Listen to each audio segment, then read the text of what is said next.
ராமநாதபுரத்தில் உள்ள அருள்மிகு வழிவிடு முருகன் கோவில் மிகவும் பிரசித்தி பெற்ற முருகன் திருத்தலமாகும்.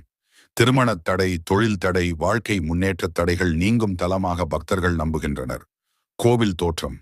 கோவிலில் பங்குனி உத்திரம், சஷ்டி, கிருத்திகை போன்ற நாட்களில் சிறப்பு வழிபாடுகள் நடைபெறுகின்றன. ஆண்டுதோறும் ஆயிரக்கணக்கான பக்தர்கள் தரிசனம் செய்கின்றனர். கோவிலின் ட்ரோன் காட்சி வீடியோ. முருகன் தரிசனத்திற்கு ஜெபம். ஓம் சரவணபவ், வேல்வேல் முருகன், ஆரோகரா.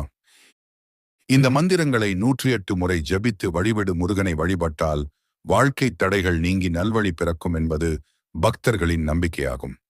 வழிவிடு முருகன் திருக்கோவில் தமிழ்நாட்டில் பக்தர்களால் மிகவும் போற்றப்படும் முருகன் திருத்தலங்களில் ஒன்றாகும்.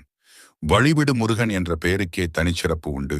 வாழ்க்கையில் ஏற்படும் தடைகள், தாமதங்கள், சிக்கல்கள் மற்றும் முன்னேற்றமின்மை போன்றவற்றை நீக்கி நல்ல வழியை அருள்பவர் என்பதால் இத்தலத்து முருகப்பெருமான் வழிவிடு முருகன் என்று அழைக்கப்படுகிறார்.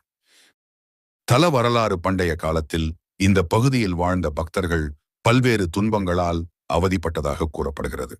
அப்போது முருகப்பெருமான் அருளால் அவர்களுடைய வாழ்க்கையில் இருந்த தடைகள் நீங்கி நல்வழி கிடைத்ததாக நம்பப்படுகிறது. இதனால் பக்தர்கள் முருகனை வழிவிடு முருகன் என்று அழைத்து வழிபடத் தொடங்கினர். வழிபாட்டு சிறப்புகள். திருமணத் தடை நீங்க வேண்டி பலர் இங்கு வழிபடுகின்றனர். வேலைவாய்ப்பு, தொழில் முன்னேற்றம், கல்வி வெற்றி ஆகியவற்றிற்காக சிறப்பு அர்ச்சனை செய்கின்றனர்.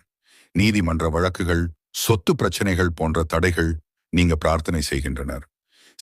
செவ்வாய்க்கிழமை மற்றும் கிருத்திகை நாட்களில் அதிகமான பக்தர்கள் தரிசனம் செய்கின்றனர். சஷ்டி விரத நாட்களில் சிறப்பு அபிஷேகமும் அலங்காரமும் நடைபெறும்.